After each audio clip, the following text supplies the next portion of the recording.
चाहिँ हामी हाइकिङ हिँडेको यहाँ प्रताप छ आज हामी बाइकमा जाने गाडी यहीँ छोड्ने हो ल लेट्स गो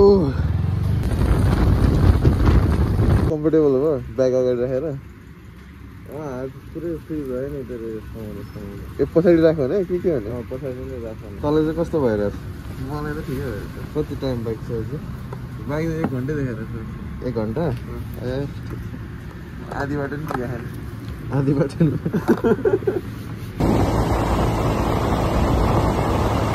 कस्तो भइरहेछ तेरो एक्सपिरियन्स खतरा लङ राइड हामी चाहिँ आज युएई को मुस्ताङ जाँदैछौँ युएई को मुस्ताङ रे 120 किलोमिटर चलाइसक्यो अब लास्ट 11 किलोमिटर मात्रै बाँकी छ 11 किलोमिटर 120 झन्डै काठमाडौँदेखि पोखरा गएको जस्तो हुनेरहेछ नि तर पोखरा पुग्न चाहिँ 7-8 घन्टा लाग्छ बाइकमा अब हामी 1 घन्टा 1.5 घन्टामा पुग्नु लाग्यो 1.5 घन्टा नि 1.5 घन्टामा पुग्नु लाग्यो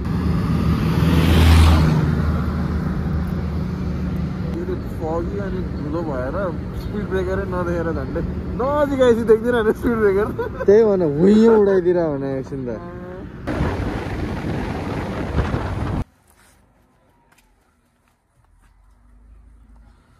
ओके गाइज हामी चाहिँ पार्किङ लटमा आइपुग्यौँ अब यहीँदेखि जाने हो कि अलि अगाडि अझै माथितिर जान सकिन्छ बाइकबाट हेर्नुपर्छ अब खुट्टा त अलरेडी दुखिसक्यो फर्क्यौँ अब घर जाऊँ अलिकति बाटो अलिक कन्फ्युजिङ रहेछ र हामी 1-2वटा रङ टर्न लिएर बाटो खोज्दैछौँ म्यापले अलिकति कन्फ्युज गरायो हामीलाई र फाइनल्ली आइपुग्यो ओ माई गॉड यार बाटो भुलेर ल कहाँदेखि स्टार्ट रहेछ त यहाँबाट म त ट्रेलै देख्दिनँ त सिधै माथि चढ्ने हो क्या सोध्दै जानुपर्छ होला सोध्दै जानु पर्ला अब अघि 1-2जना मान्छेहरू त भेटेको थियो हामी चाहिँ अब हेलमेट चाहिँ यहीँ चोरी हुँदैन होला भन्ने आशमा यहीँ छोडेर जान लागेको छौँ अब दुबईमा त केही पनि हुँदैन थियो अब रासल खैमा अब यो एरियामा चाहिँ कस्तो छ थाहा छैन जे होस् हामी यहीँ छोडेर जान लाग्यो हेलमेट अब रेडी हुनु पर्यो ल यहाँबाट चाहिँ अफिसियली हाइकिङको लागि ट्रेल सुरु भयो let's start It's gonna be really long hike and it's gonna be really challenging and difficult one. कस्तो कालो देखेको तँलाई पनि मलाई पनि चिसोले कालो भएको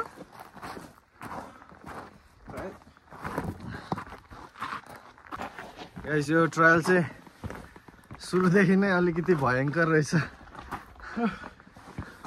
जम्प गर्नु भने थाक्यो जाम फर्किमा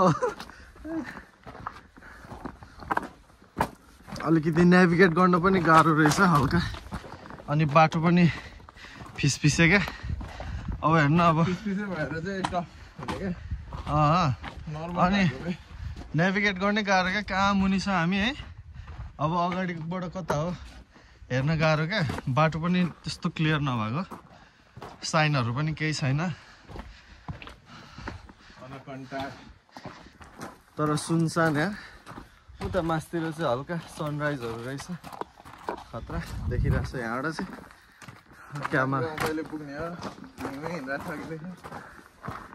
क्यामेरामा राम्रोसँग देखाएको छैन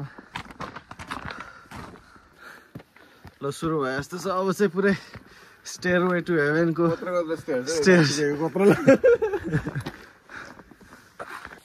त्यो हामीले भनेको त्यो साथीहरूलाई ल्यायो भए त उतैदेखि फर्क्यौँ अब भन्थ्यो होला अघि कराइरहेको थियो मे गर्दै पुरा इको हुँदो रहेछ नि त अनि यिनीहरू पो करा रहेछ मर्निङ हाई फ्रम नेपाल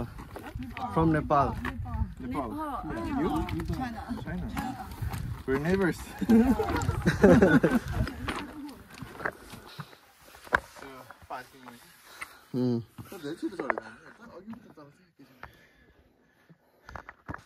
तर त्यति थाहा छैन नि हामी निकै चढिसक्यो अघि धेरै तल थियो यो बिगर स्टेप भएर झन् राम्रो हुने नि टुकु टुकु टुकु गरेर चाहिँ लास्टै सिट थाक्थ्यो होला वाइ चढिरहेछ अनि स्टेयर्सहरू ठुल्ठुलो अनि त्यो डिस्क्रिप्सनमा भनेको थियो नि ठ्याक्कै त्यो बनाएको क्या है कस्तो मेहनत लाग्यो होला हातले ह्यान्डमेड स्टेयर्स हातले पुरै ड्याङ ड्याङ ड्याङ ड्याङ हानेर सेपर्डहरूले बनाएको पुरै यो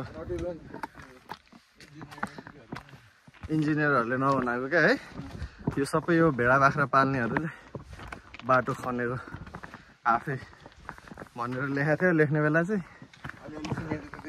अलिअलि सिमेन्ट त देखिरहेको छु म यहाँ कतिको साँचो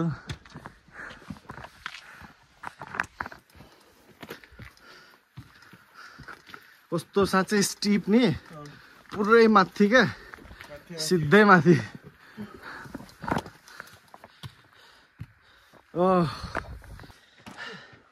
आया मेरो खुट्टा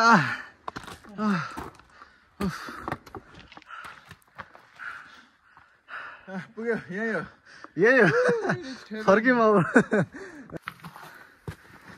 अब घामले भेटेपछि कति पोल्ने हो मेरो आज नेभिगेसन स्किल 0 भइरहेछ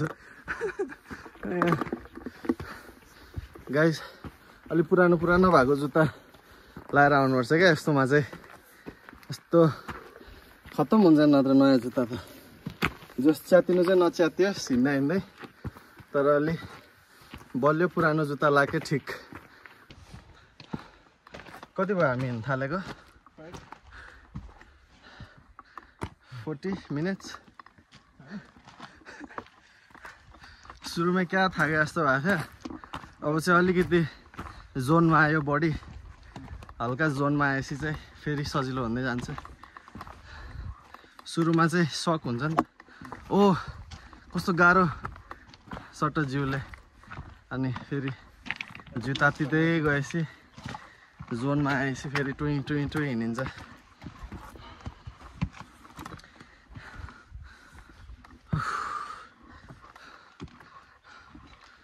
बब्बाल स्टिप यार सिधै माथि क्या हट माथि चढेको चढे सिधा बाटै नभयो भने ओह्रालोको त भरे झर्दा चाहिँ पुरै ओह्रालो हुने रहेछ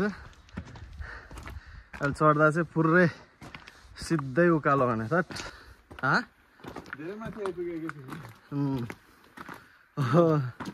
सही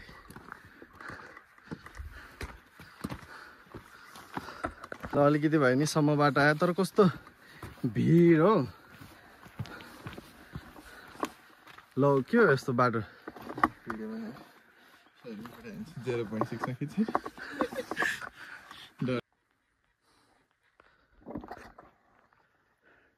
लड्लास सिधै माथि बाटो आया पुरै तल भिड जस नेपालीहरूलाई चाहिँ यही बानी बसिसक्यो हुन्छ र बाइकमा आएको आज अनि त हावाले त पुरै मुखै सुन्नाइदियो यार गालै यत्रो फुल्ल्याइदियो चिसो मौसममा हावाले हानेर त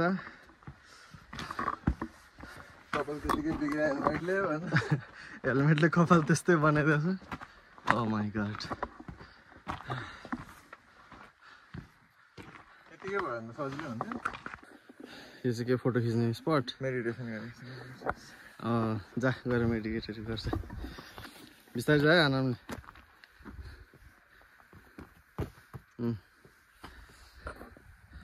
भिड क्या पुरै त्यसको बाजे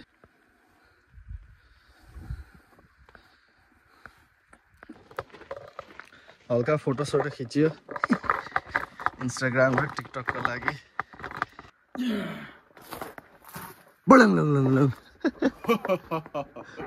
के हो तैँले चिर्दिया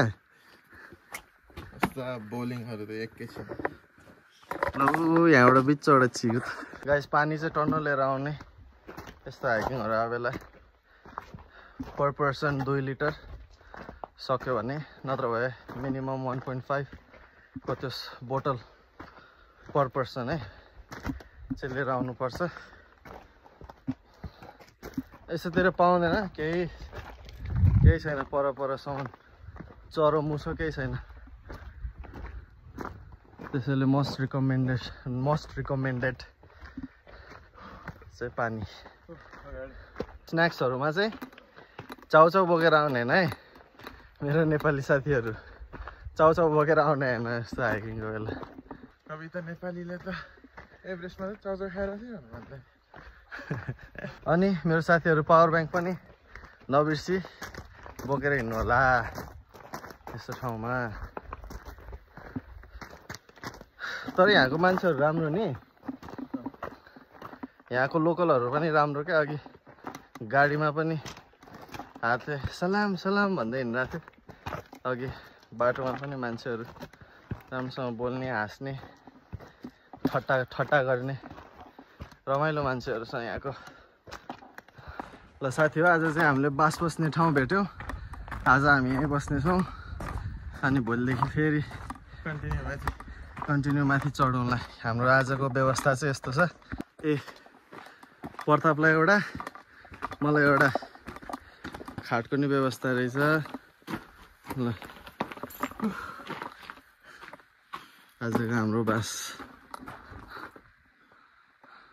कहाँबाट लिएर आयो यिनीहरूले? यहाँ फल्छ र यस्तो ढुङ्गा परबाट लिएर आयो होला यो नि, कहाँ बारीहरूबाट।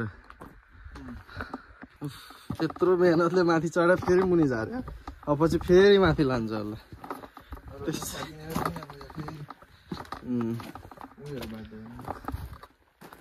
उता पानी हो, उता पानी हो। ओ ल, लकले साथ दियो, कसले त्यहाँ पानी राख्दो रहेछ यार। हाइकिङ ट्रेल जबल जैस। ल गाइज, हामीले चाहिँ नेचरमा पानी भेटेछ। बिचारा यहाँको लोकलहरूले राख्दै होला यार। ल ए साँच्ची भाँडामा चाहिँ हो कि न?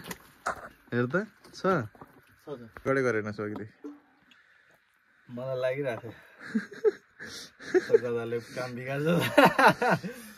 फाइनली नेचुरल वाटर भेट्यो यहाँ। नेचुरल वाटरबाट हाम्रो लिएको पानी सुरुमा सकाएर रिफिल गरेर हिँड्न पाइन्छ। अब पानी फ्रिजमा चट्ट राखिरहेको थियो लान्छौँ भनेर, बिर्सिरहेन हिँड्ने बेला। बिहान हिँड्यो नि त हामी। टिभी मजाले सकाएर अनि फेरि भरेर हिँड्नुपर्छ। पानीको चिन्ता लागिरहेको थियो यार मलाई त आज साँच्चै। अनि सकि त हाल्यो, अनि घुटघुट खा भए त सक्यो होइन। धेरैतिर खान लागेको भए त अनि क्विट गर्नु परिहाल्छ नि। बिचोडै फर्किनु पर्थ्यो यार। ल जसले पनि यो राख्या हो उसलाई चाहिँ धेरै धेरै धन्यवाद।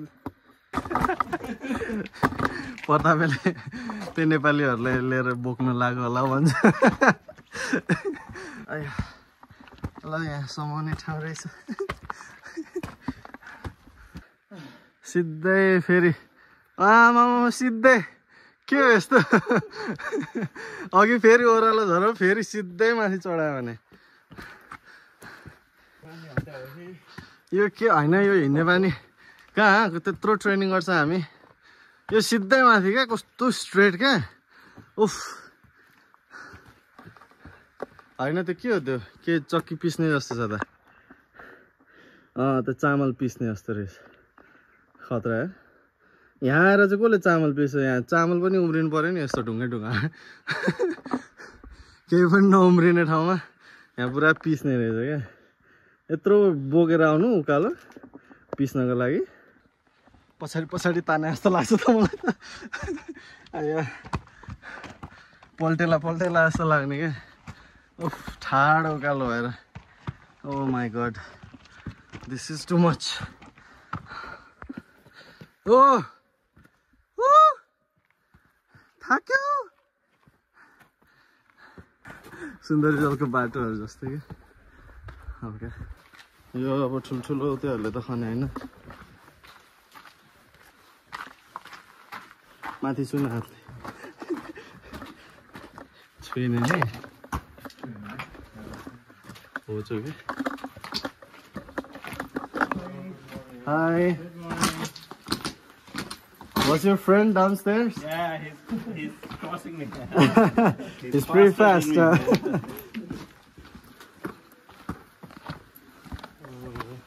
Hello.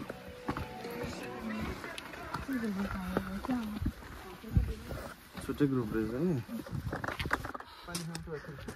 तिर्खा लाग्यो पानी खाउँ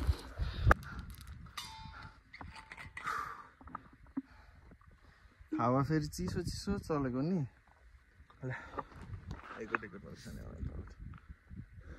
भिडियोमा यो पहाड त्यति ठुलो नदेख्ला कि र मान्छेहरू देखिन्छ कि देखिँदैन क्यामेरामा सानो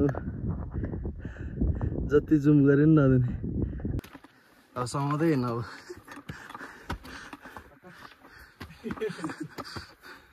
सपोर्ट चाहियो नि अब त थाक्यो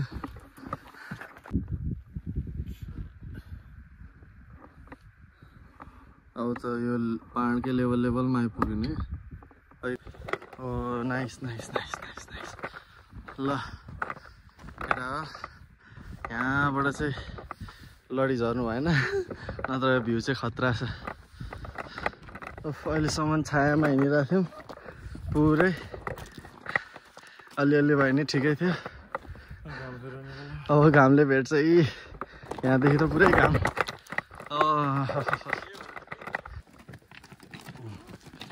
हेर यसरी होइन त्यस्तो ओह्रालो कसरी झर्छ यिनीहरू पुरै ओह्रालो छ त खस्दैन यिनीहरू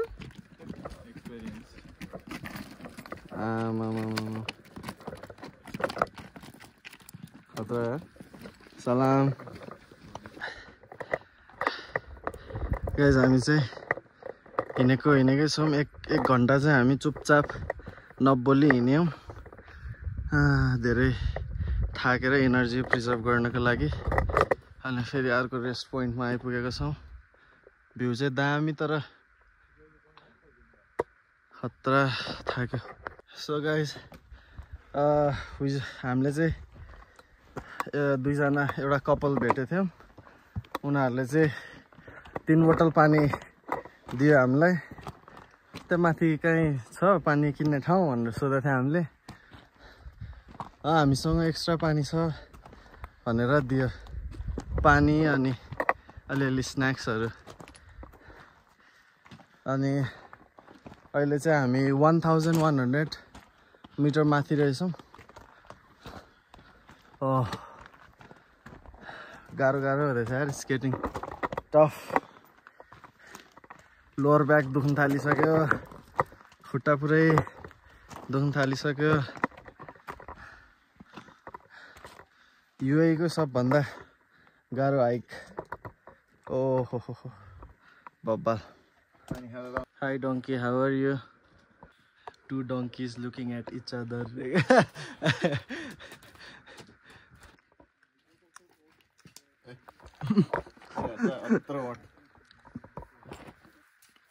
टोक्छ क्या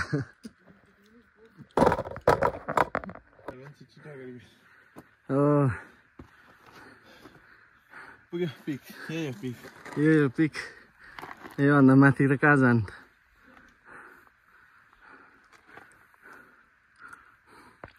ल गाइस हामी चाहिँ आइपुग्यौँ माथि यहाँको भ्यू खतरा छ मेन थिङ चाहिँ यहाँ भ्यू भन्दा नि पिस यस्तो साइलेन्ट जेरो साउन्ड न बर्ड न कुनै एनिमल न भेहिकल न मान्छे कता हुँदैन खतरा आएको हो नि गाइस अब चाहिँ हामी फर्केको अब यहाँदेखि अझै 2 घन्टाको बाटो त छ होला तल पुग्न 3.5 घन्टा लाग्यो यार 2 घन्टामा त पुगेला नि चढ्न जस्तो त गाह्रो हुँदैन होला झर्न नि ल तल भेटौँला अब हामी चुपचाप हिँडेकै छौँ तलको बाटो के हो यो मान्छे बस्ने हो कि के अरे यो मन्दिर जस्तो के हो के छुटन्नसन युएमा मन्दिर त होइन होला यस्तो खुट्टा दुखेछ यार कसम थाकेर जस्तै उफ ओ माई गड कसरी पुग्ने होला यार तल कति घन्टा हिँड्यो हामी तलतिर तल हिँडेको 2 घन्टा हामीलाई 3.5 घन्टा हामी माथि 3.5 कि 4 3.5 घन्टा जति 3.5 घन्टा हामी माथि चढेर 2 घन्टा तल झरेकै छौँ उता टुप्पोमा पुगेर जस्तो त भयो हैन उता टुप्पोमा पुगे हामी अनि देखिँदैन क्यामेरामा नि देखिँदैन गाइज यति माथि पुग्यो हामी 6 hours continue oh my god this is one of the toughest hike I have ever been. Hello, this is Pratap and this is the end of my hike. Hello, this is Sujan and this is the end of the hike. Okay guys, we have finished our hike. It was really tough and the बाटो पनि एकदम त्यो गिट्टीले गर्दाखेरि हिँड्नै गाह्रो भइरहेको थियो अहिले त सोच्नु पनि सकिरहेको छैन म राम्रोसँग यस्तो गाह्रो यार शिट खुट्टा पुरै कामिरहेछ Okay guys, see you guys in the next video. Take care.